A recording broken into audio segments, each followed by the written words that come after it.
हम अक्सर देखते हैं कि कुछ लोग थोड़ी सी मेहनत करने के बावजूद या एक साधारण सा जीवन शुरुआत करने के बावजूद आगे बहुत ऊंचाइयों तक पहुंच जाते हैं और कुछ लोग पूरा जीवन स्ट्रगल करते रहते हैं, मेहनत करते रहते हैं, उनको फिर भी वो कामयाबी या वो सक्सेस नहीं मिल पाती जो एक्चुअली में वो डिजर्व करते हैं।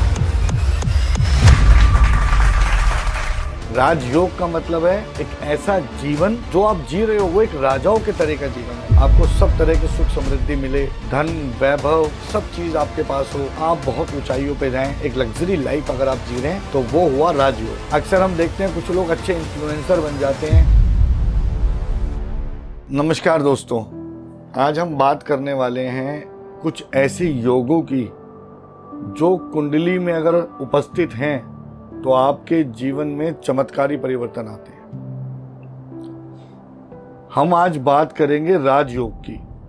अलग अलग तरह के राजयोग कुंडली में उपस्थित होते हैं और अलग अलग तरह का जीवन में कामयाबी मिलती है, सक्सेस मिलती है, बहुत ऊंचाइयों पे हम जाते हैं। हम अक्सर देखते हैं कि कुछ लोग थोड़ी सी मेहनत करने के बावजूद या एक साधारण सा जीवन शुरुआत करने के बावजूद आगे बहुत ऊंचाइयों तक पहुंच जाते हैं और कुछ लोग पूरा जीवन स्ट्रगल करते रहते हैं, मेहनत करते रहते हैं, उनको फिर भी वो कामयाबी या वो सक्सेस नहीं मिल पाती जो एक्चुअली में वो डिजर्व करते हैं।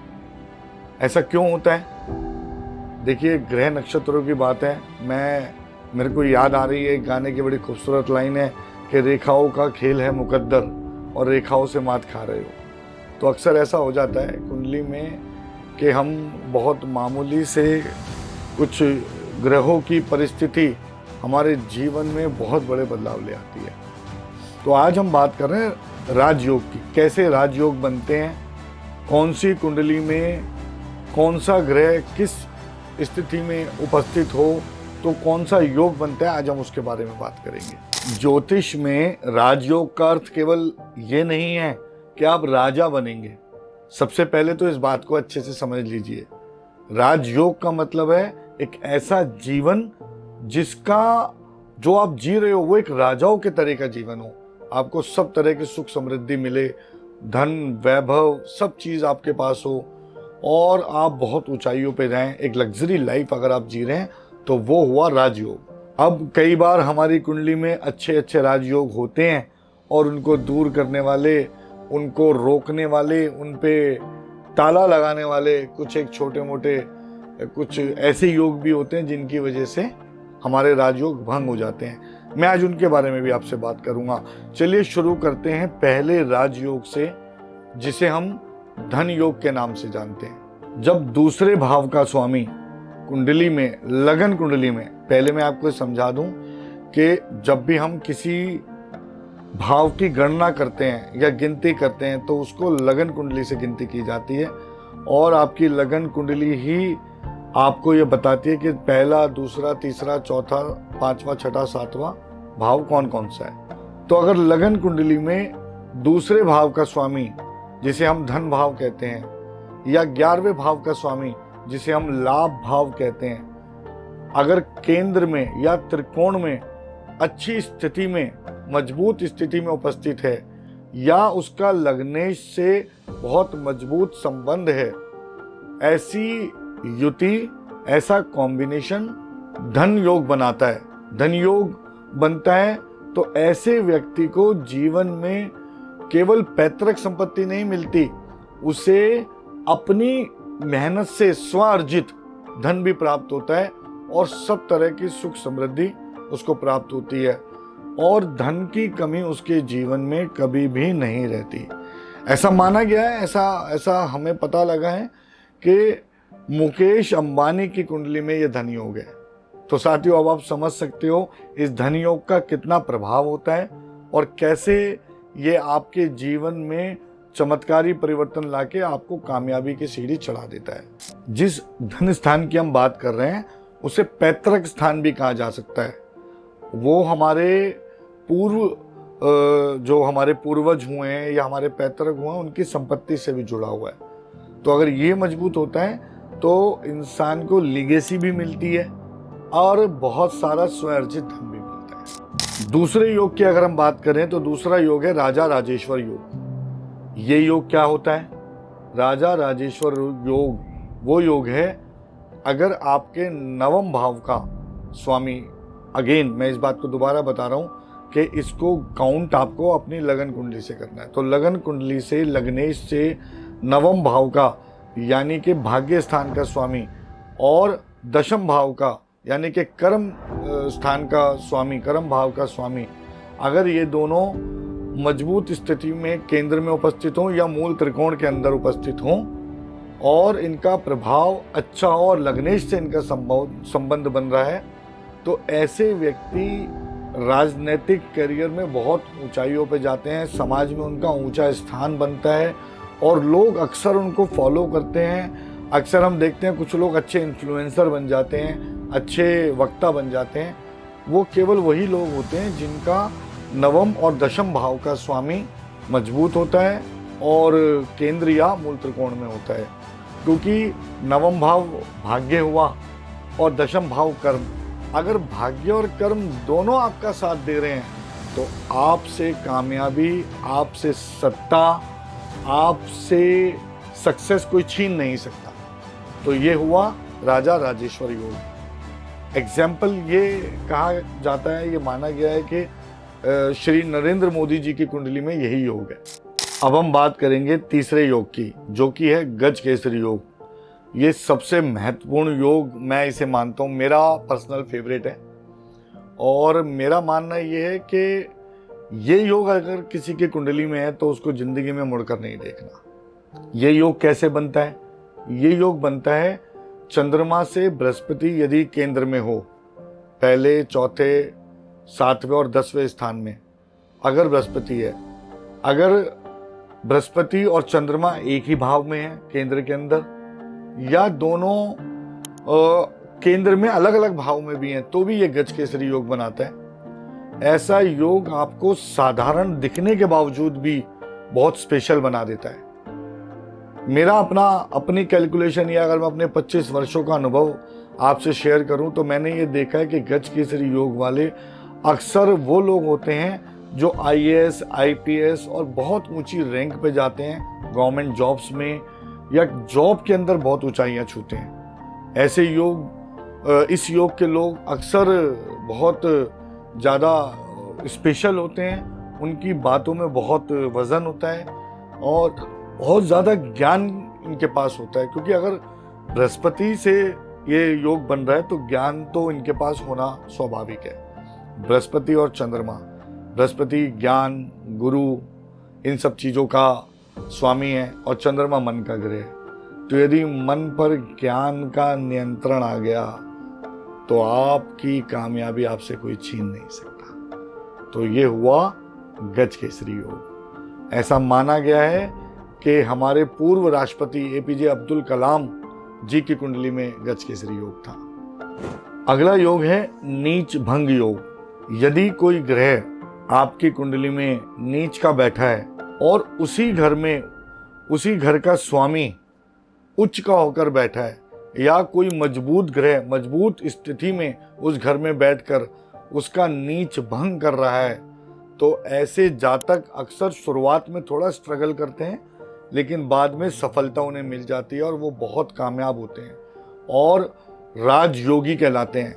थोड़ा समय लगता है उन्हें अपना स्थान बनाने में, समाज में, अपनी फील्ड में, अपने व्यावसायिक क्षेत्र में, परंतु वो ऐसे लोग होते हैं जिनके अगर मैं कहूँ स्ट्रगल को, जिनकी मेहनत को उनका परिणाम जरूर मिलता है और वो कामयाब जरूर होते हैं। ऐसे लोग अक्सर अच्छे बोलने वाले होते हैं, ऐसे लोग अक्सर ज़मीन से जुड़े होते हैं और ऐसे लोग अक्सर अपनी कामयाबी की वैल्यू करते हैं और उसको संभाल कर भी रखते हैं।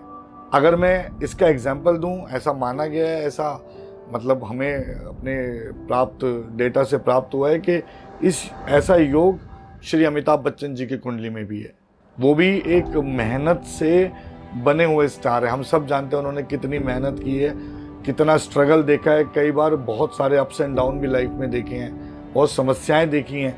उसके बावजूद भी वो हमेशा ऊपर उठे हैं और अपनी कामयाबी को उन्होंने दुनिया को दिखाया है। तो मैं कहता हूँ ये भी एक तरीके का राजयोग है।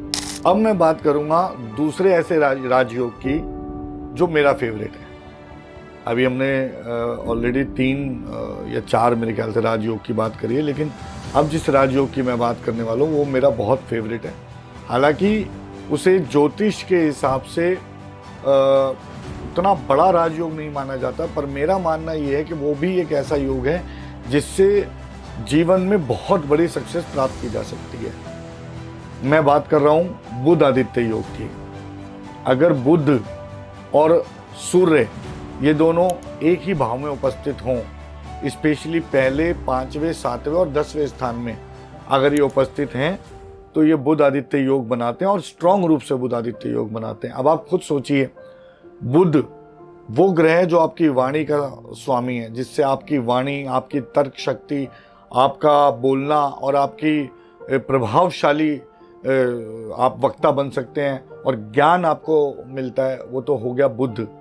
और सूर्य जो आपको फेम दिलाता है, जो आपको सक्सेस दिलाता है, जो आपको प्रसिद्धि दिलाता है, वो हो गया सूर्य।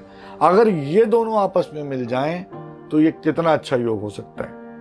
बुध आदित्य योग के जातक अक्सर व्यवसाय में कामयाब होते हैं, उनको बिजनेस करना पसंद है।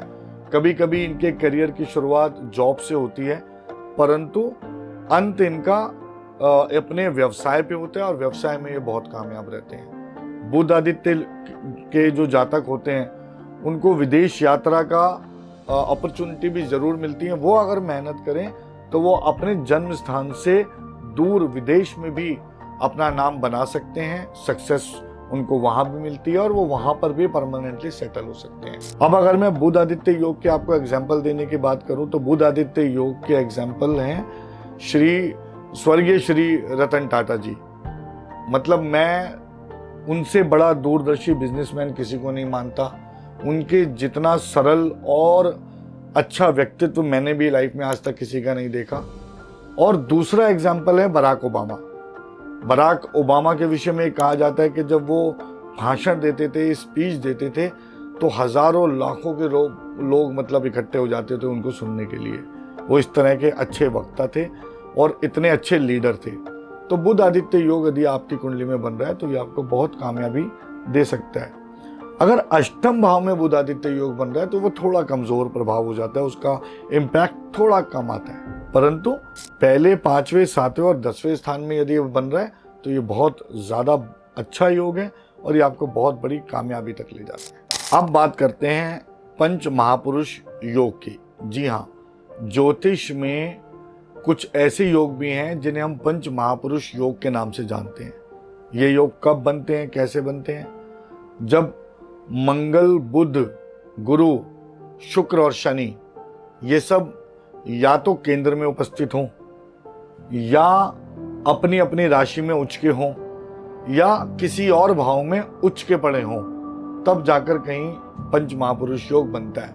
हर ग्रह का अपना एक पंच महापुरुष योग होता है। मतलब 5 महापुरुष योगों में हर ग्रह का अलग अलग योग होता है और उसका प्रभाव होता है, और हर ग्रह अपने आप में अपनी ऊर्जा के स्वरूप अलग तरह का फल देता है। तो कौन कौन से होते हैं ये पंच महापुरुष योग? जैसे कि मैंने आपको बताया, मंगल, बुध, गुरु, शुक्र और शनि, इनकी उपस्थिति से बनने वाले। तो सबसे पहले बात करते हैं मंगल। मंगल की उपस्थिति से जो योग बनता है उसे रोचक योग बोलते हैं। उसके बाद बुध की उपस्थिति से बनने वाले योग को भद्र योग बोलते हैं, और गुरु की उपस्थिति से बनने वाले योग को हंस योग बोला जाता है, और शुक्र की उपस्थिति से बनने वाला योग मालव्य योग कहलाता है, और शनि की उपस्थिति से बनने वाला योग शश योग कहलाता है। तो ये हुए हमारे पंच महापुरुष योग। ये वो योग हैं जो 5 ग्रहों की अपने अपने स्थान पे मजबूती को बताते हैं, केंद्र में उनकी उपस्थिति बताते हैं और अपनी राशि में उच्च का होना बताते हैं। इनमें से यदि कोई भी संभावना है तो ये पंच महापुरुष योग बनता है। तो यदि पंच महापुरुष योग किसी की कुंडली में होता है तो उसको लाइफ में बहुत सक्सेस मिलती है, कामयाबी मिलती है और बहुत ऊंचाइयां मिलती हैं। तो जितने भी राजयोग की आज हमने बात की, ये सारे अपने आप में बहुत स्पेशल हैं, बहुत बड़े योग हैं, और अक्सर कुंडलियों में कोई ना कोई अच्छा योग मिल जाता है। परंतु कभी कभी जैसा कि मैंने शुरू में बताया, ऐसा भी होता है कि कई बार आप बहुत मेहनत कर रहे हैं, आपकी कुंडली में कोई राजयोग उपस्थित भी है, उसके बावजूद भी आपको वो सक्सेस नहीं मिल रही जो आप डिजर्व करते हो। तो ऐसा क्यों होता है? ऐसा इसलिए होता है कि आपकी कुंडली में कभी कभार कोई ऐसा योग भी उत्पन्न है जो उस राजयोग के इम्पैक्ट को समाप्त कर देता है या खत्म कर देता है या उसे निग्लेक्ट कर देता है। जैसे मैंने कई बार देखा है कि कई कुंडलियों में गज केसरी और बुध आदित्य दोनों होते हैं। अब गज केसरी और बुध आदित्य होने का मतलब तो समझो कामयाबी की पराकाष्ठा हो गई, उसके बावजूद भी सक्सेस नहीं मिल रही, क्योंकि ऐसी कुंडलियों में कभी पितृदोष होता है या कभी काल सर्प योग होता है या कोई ऐसा योग होता है जिसकी वजह से इनका इम्पैक्ट कमजोर हो जाता है, या कोई एक छोटा सा ग्रह जो किसी ऐसे भाव में बैठ गया जो इनके इम्पैक्ट को खत्म कर रहा है, और उसकी वजह से हम पूरी जिंदगी को ये मानकर गुजार देते हैं कि हमारे नसीब में नहीं था, हमने तो बहुत मेहनत की है। मैं कई लोगों को ऐसा देखता हूँ, कई एग्जाम्पल्स मेरे पास ऐसे हैं जो लोग मजबूरी में आके संतुष्ट हो गए हैं, जिन्हें लगता है कि अब जीवन में सक्सेस उनको मिल ही नहीं सकती। They have tried enough. मैं हमेशा कहता हूँ इट्स नेवर इनफ। कभी भी आप ये मत सोचिए कि आपने जितना ट्राई कर लिया वो इनफ है। जब तक सक्सेस नहीं मिली है तब तक ट्राई करना बनता है। कई बार बहुत छोटे छोटे उपाय हमारे कुंडली में उन योगों को जागृत कर देते हैं जो हमें कामयाबी पे ले जाते हैं। अक्सर लोगों को अपने राजयोग के विषय में पता ही नहीं होता, और क्योंकि पता नहीं है इसलिए उसके लिए वो कुछ कर भी नहीं रहे होते। मैं ये मानता हूँ यदि सपोज अगर किसी की कुंडली में गज केसरी योग है और गज केसरी योग होने के बावजूद उसका गुरु थोड़ा कमजोर है या किसी और वजह से उस गज केसरी योग का बहुत अच्छा इम्पैक्ट नहीं मिल रहा, तो बहुत छोटे छोटे ऐसे उपाय हैं जिन्हें वो अपने रूटीन में ऐड करें तो गज केसरी योग और जागृत होता है और इम्पैक्टफुल होता है और कामयाबी मिल जाती है। ऐसे भी एग्जाम्पल है मेरे पास, गज केसरी योग वाले लोग IAS IPS बने हुए हैं, और ऐसे भी एग्जाम्पल है गज केसरी योग वाले लोगों की नौकरी तक नहीं लग पा रही। तो हम केवल इस बात से कि मैंने आज आपको कुछ योग बताए और आप कुंडली खंगाल के बोले यार मेरे तो गज केसरी है और मैं तो घर बैठा हूं, नहीं। मैं एक बात हमेशा बोलता हूं, astrology is a bunch of possibilities, we make them possible through our efforts. Astrology में जितनी भी संभावनाएं हैं वो सब कर्म प्रधान है। अगर गज केसरी योग बन रहा है तो वो ये कहता है कि आप यदि कर्म करके मेहनत करोगे तो आप IAS IPS बन सकते हो। घर बैठ के आप IAS IPS नहीं बन सकते। आपकी कुंडली में भी यदि ऐसा कोई योग है या आपको नहीं पता है तो आप हमसे संपर्क कीजिए। हम कोशिश करेंगे कि आपको डिटेल में बताएं कि आपकी कुंडली में कौन सा राजयोग बन रहा है और किस वजह से उसका इम्पैक्ट आपको नहीं मिल पा रहा। कभी कभी हमें लगता है ना कि हम बहुत कैपेबल हैं और कैपेबल होने के बावजूद भी हम सक्सेस नहीं पा रहे। कभी कभी आपको ऐसा भी लगता है कि आप दूसरे को गाइड करते हो कि भाई ये वाला काम स्टार्ट कर दे, ये आपके लिए बहुत अच्छा है, ये बहुत पोटेंशियल काम है। जब वो स्टार्ट करता है तो कामयाब हो जाता है। The moment you start it for yourself it's down. तो दोस्तों आप हमें बताइए, अपनी डिटेल्स हमें भेजिए, हम कमेंट के माध्यम से आपको ये बताएंगे। आप हमसे संपर्क कीजिए, हमारी डिटेल हमारे डिस्क्रिप्शन में हमेशा अवेलेबल रहती है। हमारे चैनल के माध्यम से भी आप हमसे जुड़ सकते हैं, आप हमें डायरेक्ट भी कांटेक्ट कर सकते हैं और हम आपको बताएंगे कि कौन सा योग आपकी कुंडली में है और कैसे आप उसको जागृत कर सकते हैं, कैसे आप उसका फायदा उठा सकते हैं। आज के लिए बस इतना ही। आने वाले एपिसोडों में हम और भी कुछ ऐसे एस्ट्रोलॉजिकल योग और दोषों की बात करेंगे जिनका प्रभाव आम आदमी के जीवन में पड़ रहा है और उसे पता ही नहीं है। अगर आपको आज की इन्फॉर्मेशन अच्छी लगी है, पसंद आई है, तो इसे लाइक ज़रूर कीजिए, ज़्यादा से ज़्यादा शेयर कीजिए ताकि ज़्यादा से ज़्यादा लोगों तक ये इन्फॉर्मेशन पहुँचे और वो अपने जीवन में चल रही परेशानियों से ऊपर उठ सकें और अपनी काबिलियत का, अपनी एबिलिटी का सही फ़ायदा उठा सकें। और हमारे चैनल को सब्सक्राइब जरूर कीजिए। दोस्तों आपका सपोर्ट हमें मोटिवेट करता है कि हम इस तरह का और कंटेंट बनाते रहें, आप तक पहुंचाते रहें। तो आप हमसे जुड़िए और हमारी फैमिली का हिस्सा बनिए। आज के लिए बहुत बहुत धन्यवाद। फिर मिलेंगे एक नए टॉपिक, एक नए कंटेंट के साथ। नमस्कार दोस्तों।